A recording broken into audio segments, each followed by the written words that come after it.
Hello, beautiful moms and entrepreneurs. My name is Sharice Walker, and I'm your host of the Unbreakable Mompreneurs podcast. This is a place where we come together to learn, grow, and inspire. So sit back, relax, and let's get started.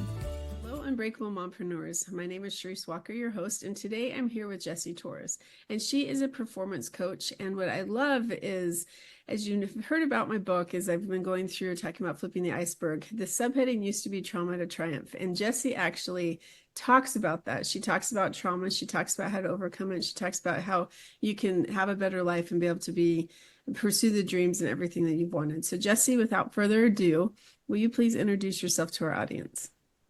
Well, thank you. So happy to be here, Sharice. I appreciate you having me.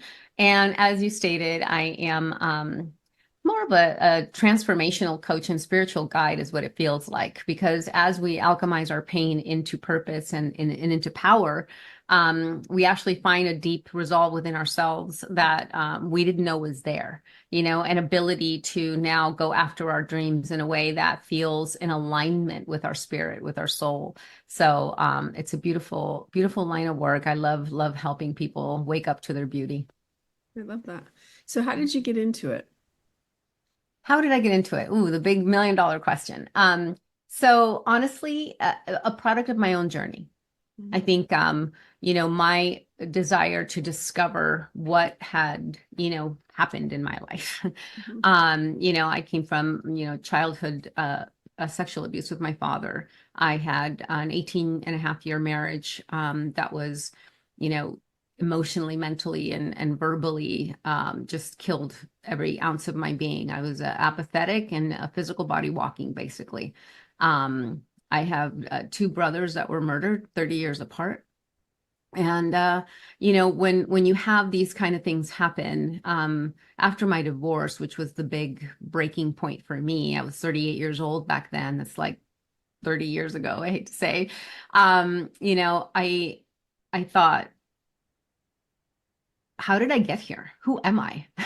Right? Who am I? And it was so devastating to me that it created an insatiable hunger to understand human beings. I wanted to know why, my dad did what he did, why my mom ignored it, why my husband did what he did, and why I allowed it. And I started to read, I started to go to therapy, workshops, seminars, you name it. And I was talking to my therapist, actually, and I said, I want to do what you do, but that's a whole lot of work, a whole lot of study, and a long time. So she said, you should be a coach. Now, this is back in like 2005, so it's like coach, like soccer coach, like, what are you talking about? I had no idea what she was talking about. And so I seeked, different schools that I could go to. I went to Coaches Training Institute, and because I like more hands-on, not just virtual, and they did half and half. So they did half training and virtual, half on site. And I fell in love with it. As you become a coach, you are your first client, right? So as I started to let more and more of what I call heart armor down, I fell in love with it. And it also came from people. When I would share my story, they would say things like, where do I put my $10 copay? or, can you say that again? I need to write that down. And I remember walking away more inspired than them. I was like, I don't even know, something I said helped them, or something I said shifted something in them. And I fell in love with it. So ever since then, I've been on a journey to my own exploration of my human experience and what had got me to a place of apathy, and how I can now thrive, how I can now take all my pain and alchemize it into something beautiful. I love that. And it's interesting because similar journey, and I think I was 38 when I got divorced as well. Only married for 15 years though. And similar experience. Well, it's not. I'm not even going to similarize with you. But as a kid, I did have molestation and you compartmentalize. You don't really want to think about it. You don't really understand until something else happens, right? And so I've done a lot of journey work as well, especially writing my book, to where I had to take about 6 months off because all the trauma was coming back that I didn't even realize, right? Right. And so I think that trauma is something, and I'm so passionate about it. And that's why I wanted to have you on, because you don't ever realize it. And that's why I think of it like an iceberg where it just sits in the water waiting to be like the Titanic, where it tears into the relationship that you have. And so that's the part that I don't think a lot of people, like, they know that they've been hurt, or I mean, I've had a lot of guests on where they've had trauma in their childhood, or they've had this or that, but there's a lot of people that just can't get through it. And so what are some of the myths about trauma that people might not understand or realize? Such a great question. I believe there's three pillars to trauma. There's undiagnosed trauma, Right. there's unacknowledged trauma, and then there's unresolved trauma, right? And trauma, at least my definition of it, because people think it's a big thing like a rape, which it is. But trauma to me is whatever the child made meaning of in the moment of an experience. Right. So we don't know oftentimes. And so one of the myths is, I don't have any trauma. My parents were great, loved them, and you don't know that as a child. And I always use this example because it's just easy.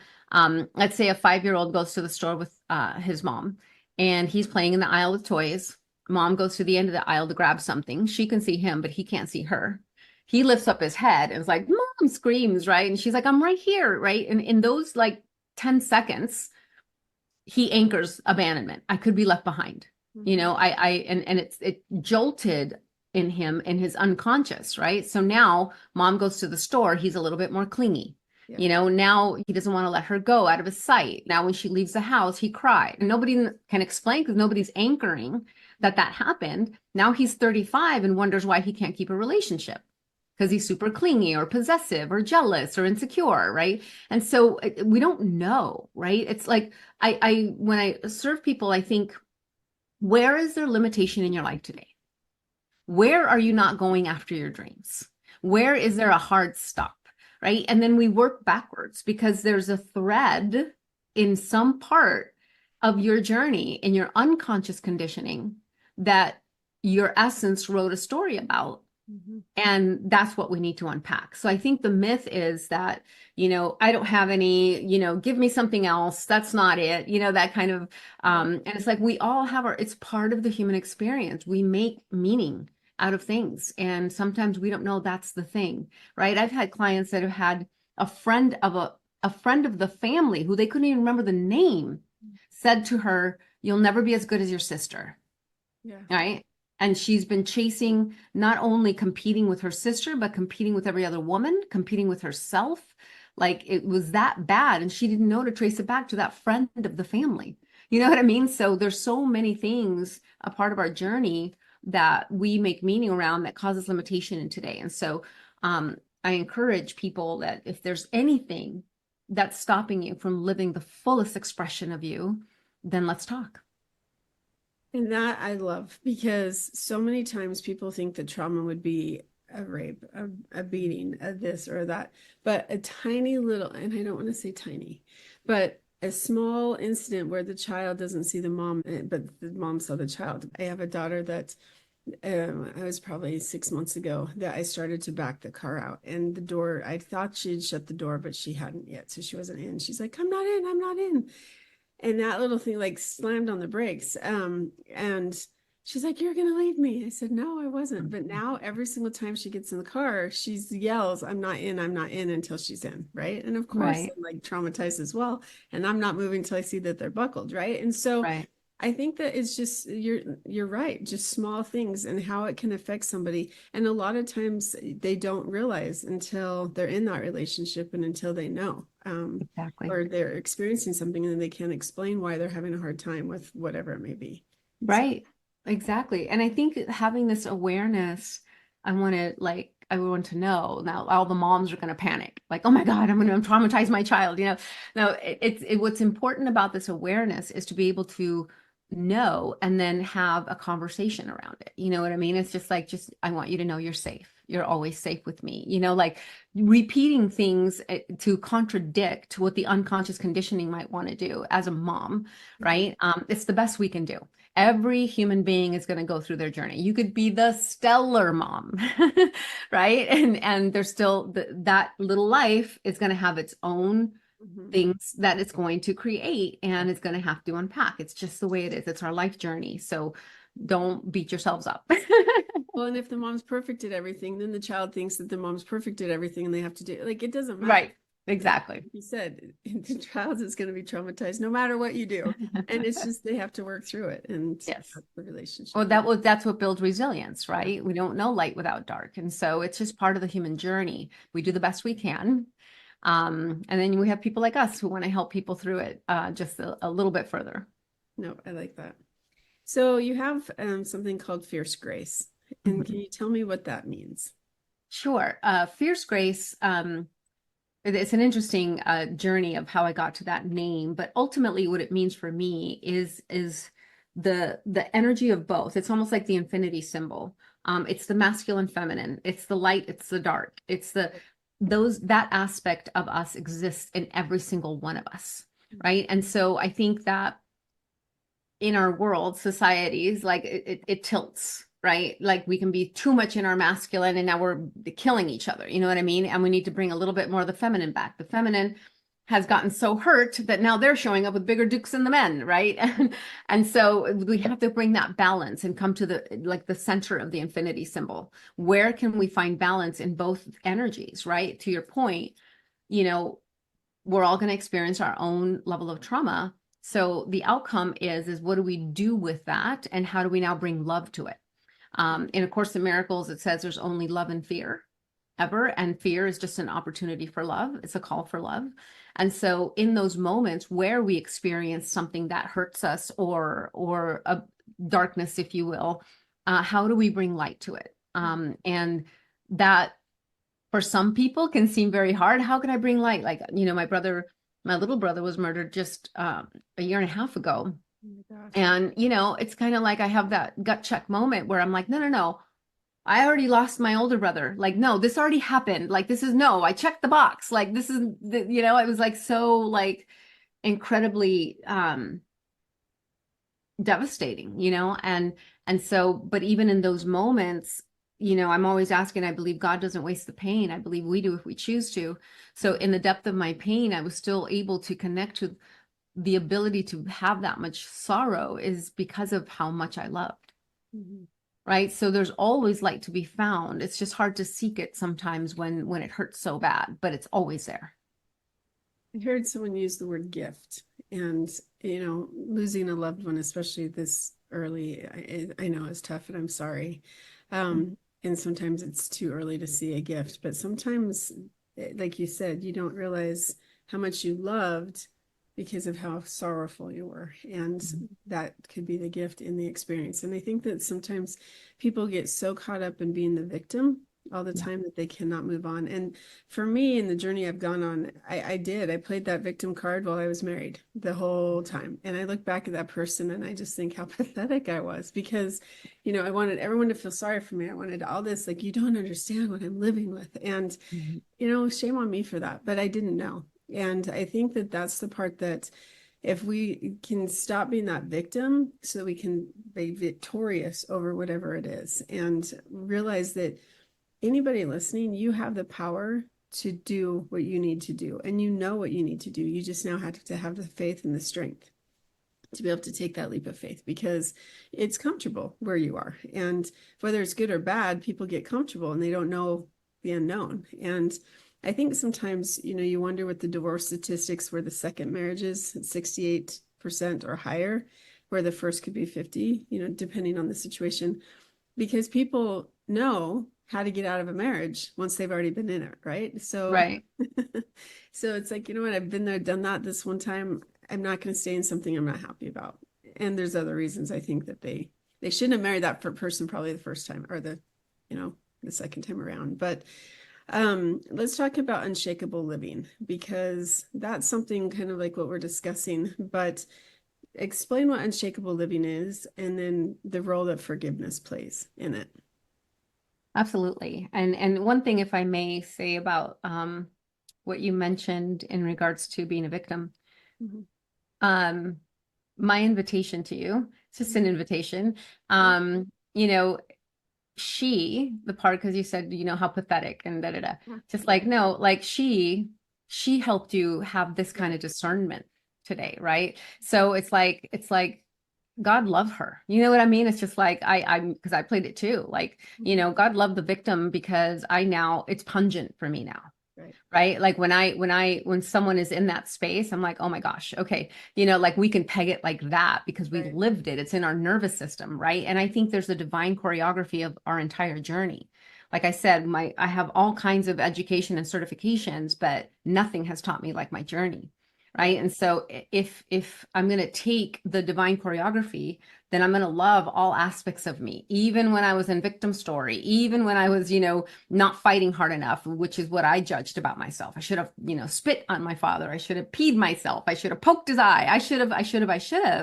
Yeah. But the thing is, I was a little girl. I didn't know, right? Like you said, you didn't know, right? So it's not a shame on you. It's a, wow, okay, thank you, Charisse, for having been through that so that I can be who I am today, write a book and try to serve humanity out of victim story. Yeah. Like kudos, you know what I mean? Like I love that about you.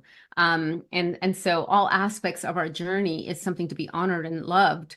The outcome, I think, to get to unshakable living is to be in so much conscious awareness that it's no longer invisible. Right? When we become aware, now that we know, right? We're awake to it. We know we're either choosing a victim story or we're seeing an opportunity for expansion. We're seeing an opportunity for growth. That's kind of where we get to now. We can't go to the old victim story part because we've dealt with that, right? So that no longer feels comfortable. That's now more discomfort, but we see it. Shame knocks on my door all the time, just knocks. And I'm like, oh, I see you trying to get in. Okay. All right. Let me look at what it is that's happening over here where shame's trying to enter. And I'm like, okay, I see you. Thank you for the reminder. But no, you don't have permission. Right. And so it's part of our human journey. So unshakable living is a way to become so consciously aware of our behavior. And I bring in spirit, God, universe, whatever you believe, it, like as part of our human journey as two parts. So there's spirit, which we incarnate and we go into this physical body. And then we have a human. Okay. The human is the one that experiences disappointment, sadness, you stub your toe, it hurts, right? That's the human experience. Spirit, your higher self, God, whatever, sees your magnificence, sees your beauty. And our journey here is navigating both. So spirit's always there picking us up when we think we can't go anymore. She's like, no, we got lots to do. And then I can't do it anymore. As a human, it hurts too bad. I don't want to fall in love again. My heart was broken. I don't want to, and for people that have had loss, no, I can't go on. And she's like, nope, we got lots to do. And the outcome is to recognize when new challenges come, because I hate to say it, but I hate to break it to everybody, but challenges don't stop because it's just part of life. So unshakable living is how can you receive an uppercut in life? Not that you want to, but when challenges come, how do you choose to experience it? How do you choose to live it? How can you find the gift, right? How can you find the light in even the darkest moment? Right. And for me, when this happened with my little brother, it was like my ultimate test. It's like, ooh, God really wants me to freaking eat my own medicine. And I don't want to. Like when my older brother was killed, my usual go-to emotion, my emotional home is sadness. I don't go to anger or rage. But with my little brother, I did. I felt rage like I had never felt it before. I was so angry at so many things, the person that shot him, my brother, Compton, like just, all kinds of things that came up for me. And it was in those moments that I had to seek the light because everything was seducing me to go into a very angry, very bitter, very, turn my back on what I believe. And with my older brother, I did turn my back on God. I flipped God off. I said, I don't even know if you exist. I don't even care. And if you do, I hate you for taking my brother. That's how I felt. Yeah. Right. So now fast forward, I don't. I have very, very strong faith. And I believe everything is in divine order. And if this is in divine order, what the F, like, how could this, like what memo? And I'm constantly asking, it's kind of like, John Walsh, John Walsh, the guy that created America's Most Wanted, right? He did that on the heels of losing his 6-year-old son, right? Awesome. Yeah. Yeah. You know, his pain, he turned it into something that saved thousands, right? Charlotte, I can't remember her total name, the Mothers Against Drunk Driving, same thing, right? Her daughter was 13, killed, you know, right there on the street. And she turned that and saved how many? So I'm constantly asking, okay, God, what do you want with me? If both my brothers are meant to be taken and I'm meant to be left behind, what do I do with this pain? And that's what's given me the conviction to serve humanity in that same way. So unshakable living is, how do we suck the juice out of this life? How do we live unapologetic? How do we come to a place of peace and harmony in ourselves, in our inner world, by healing the parts of us that have written a story that we aren't this precious, magnificent, divine perfection that we were when we took our first breath. And when you start to live there, and forgiveness is a massive part of it. And I'm my journey, part of my journey is to teach my mom this. So my mom holds on to anger and hate, and she wants me to join her hate bandwagon with my dad. Now, my dad has stuff to own, right? His behavior was not okay, but I don't hate, and I did forgive. And so she can't. So I'm like, if we're going to live unshakable, if we're going to live in love, which I believe is our journey, forgiveness is a gateway, you know, and then we don't forgive. It doesn't mean we condone. It's we forgive for ourselves. We forgive to free our spirit, because who we are is love. Innately, we are love. And when we're in unforgiveness, it's literally like drinking poison every day. So it's a huge part. Well, and again, if you believe in God, that is the journey, is that one of the commandments, we have to forgive. The only person that gets to judge is not us. It's our God and Jesus. And so I think that that's the part that for me can be very difficult. And I want to get back to me saying I'm a pathetic person, because it's very easy to talk like that. It's very easy to go to that negativity. I mean, I had 4 kids, and the fact that I broke up the household as my ex-husband, you ruined an eternal marriage. And that was tough, because I had to come to terms, but it took me 8 months to get there, and I prayed like crazy, and I had the answer from God like first month, and I still wasn't ready to hear it. And so I tried and tried, and I waited for for 7 months actually. And so I think that that's the part that sometimes we expect our life to go a certain way. We want it, you know, when we grow up, and growing up all through school, it's what do you want to be when you grow up? What do you want to be when you grow up? And you go back and you read those things that you're like, what was I thinking? Or what was this? But it's the same thing. I was raised that I was going to be a stay-at-home mom, and that I was going to take care of my children, and I was going to have 22 because I loved kids. And then I realized what it took to have 22. Yes. But you know, it's all those things, and you have this idea, an idealized life that you're supposed to have. And when life doesn't go that way, it's very easy to have that negative self-talk. And so for me, it was a journey for a little while to learn to forgive myself, to learn to realize you can only control yourself, and you can only control who you are and what you say, what you think, what you do. That's it. I can't control what my adult children do. I wish I could, but I can't control what my husband says or does. I can't control anything. And so at that point, it was a journey for me. And gratefully, my dad actually said, Sharice, you're starting to become a person that I don't recognize, and I don't like her. Wow. Now that like hit me to the core, because my dad and I are very close. And so that's the part where if you can't look at yourself in the mirror and be happy with who you are, you've got to figure out why. Because God does not want us to be unhappy. There's a purpose for all of us. I love that you said after your brother passed that you're like, okay, God, how are you going to use me? What are you going to do? Because that is that's the purpose, is Right. What can we do, and why are we here? And so if we can follow through with those things, and I always, you know, our path goes like this, but I can honestly see the hand of God everywhere and every time, if I listen to him. Yes. You know? And so it's easy to have that bad wolf sitting on your shoulder trying to talk to you about all those negative things. So I love the wording unshakable living, because that's what it is. And it's hard. It's very, very hard. So what are some of the warning signs that people, you know, our listeners they're listening to this podcast and thinking, well, am I going through trauma? Am I not? What are some of the warning signs that they should know about?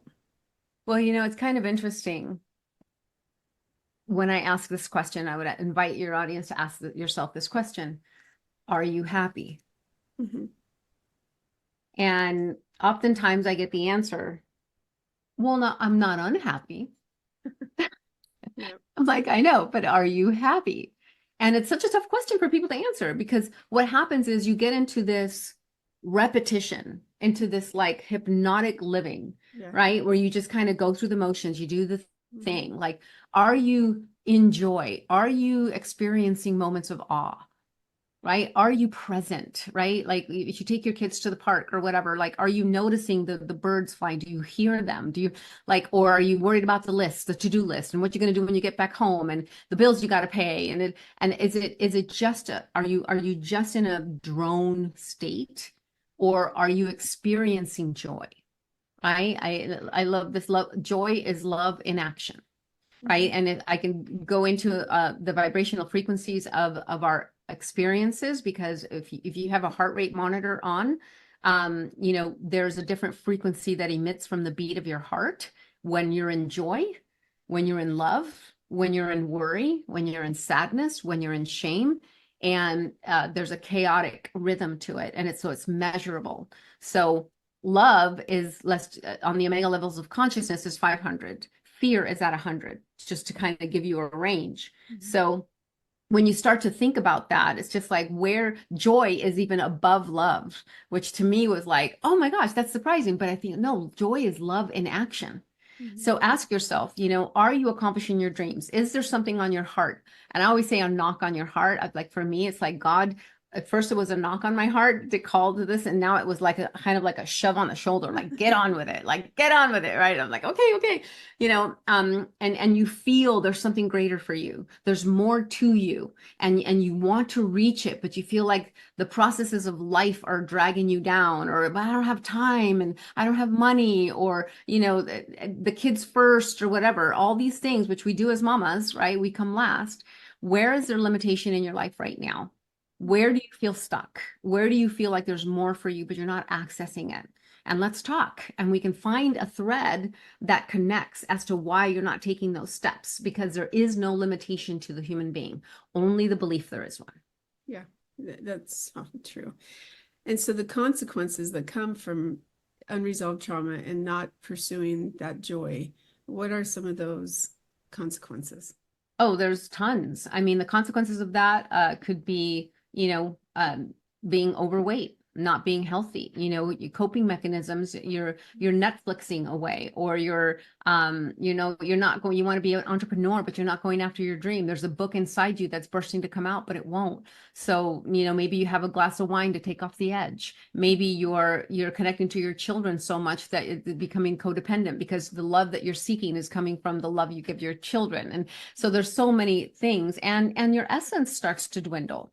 For me, when I became apathetic, like, I didn't even know, like, it snuck up on me, but I just knew that I was praying for somebody to blow the red light. I was done, because like you, I was like, I didn't want to break up the family. Like, divorce wasn't an option, and I was like, I thought I needed to die in the marriage.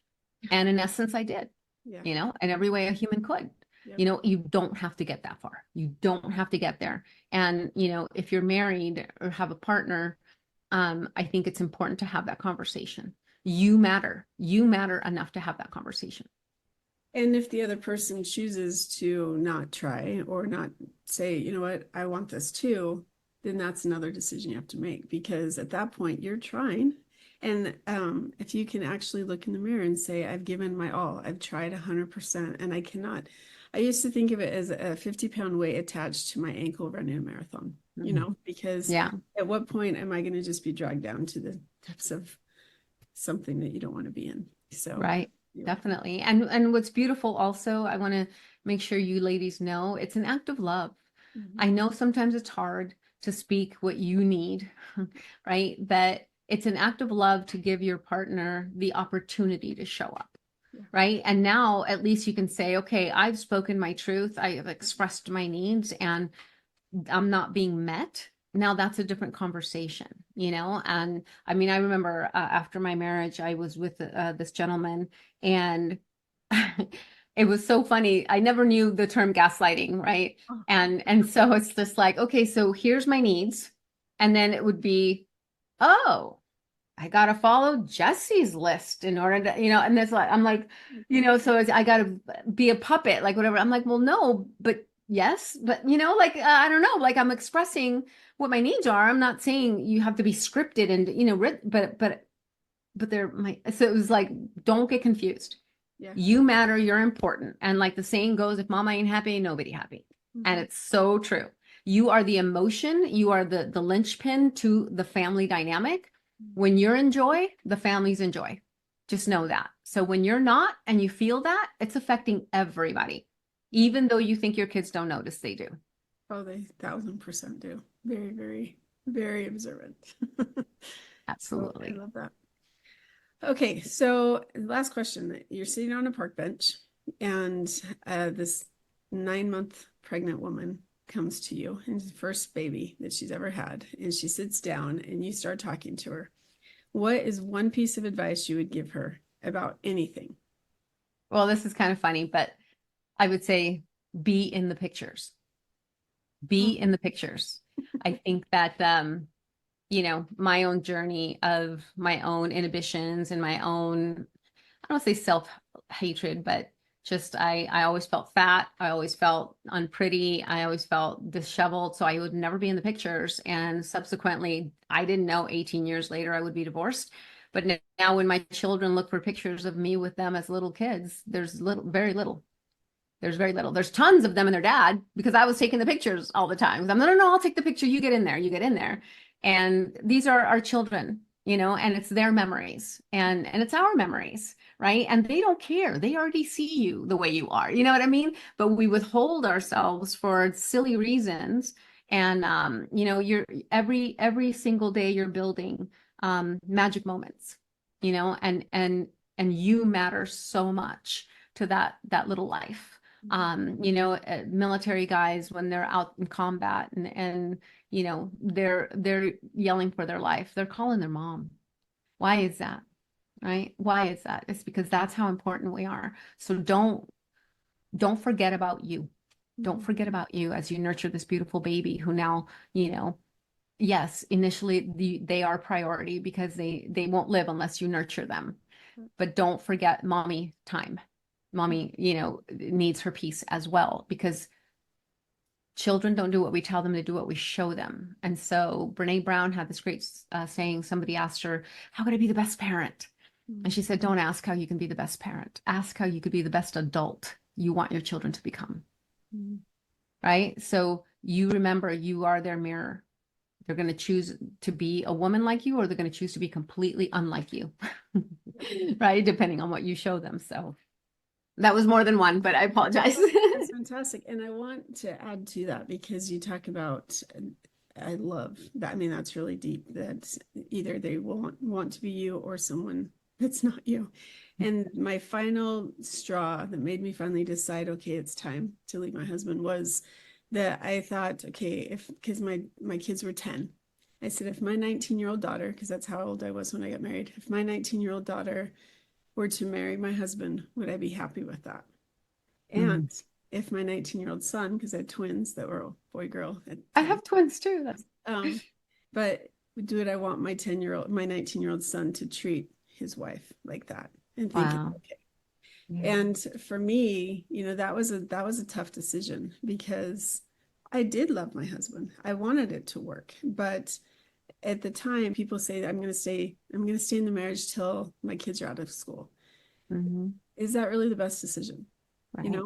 And that's for people to decide, not for me. But it's just something that you have to think about is, am I emulating how I want my daughter and my son to live? And those are deep questions that can get tough, but that's when the true self and your answers come through, and realizing how much trauma am I causing them, and have I been through to get to where I am, and what work I need to do. So with that, if people do feel like, okay, you know what, I do need some help, how would our listeners find you? You can go to unshakablelife.com. That is where you can book a call with me if you'd like. The call is 100% free.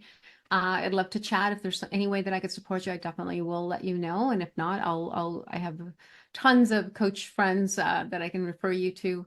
And I also have a giveaway for you that you can take. It's a 10-step guide to freedom, and it gives you 10 steps, 10 action steps you can take right now. It doesn't matter your situation. For me, my experience in my marriage was that of domestic violence. And so I wanted to create these 10 because in those situations where they're extreme, you feel like there's no way out. Like, it's like, you don't understand, Jessie. He takes care of all the money. Like, where am I going to go? Where am I going to take the kids? Where am I going to, whatever. But there's definitely some things that you can do, especially now. There's so many people that want to help. So yeah, unshakablelife.com, or you can access the 10-step guide to freedom to help you right now. That's it. I love that. Thank you so much. And Unbreakable Moms, truly be unbreakable. You have worth, you have power, you have the innate right to be happy and to pursue that. And you owe it to yourself, you owe it to your children, you owe it to your husband, or your wife, if men are listening as well. And so just find that joy, find that peace so that you can have that great day. See you later. Thank you. Beautiful moms, remember, you are unbreakable. Keep illuminating the world with your strength, pursuing your dreams, and reveling in the splendor of motherhood. This is Charisse Walker, bidding you farewell for now. Stay tuned for more empowering conversations on the next episode of the Unbreakable Mompreneurs podcast. Until then, keep shining bright. Signing off with love, Charisse Walker.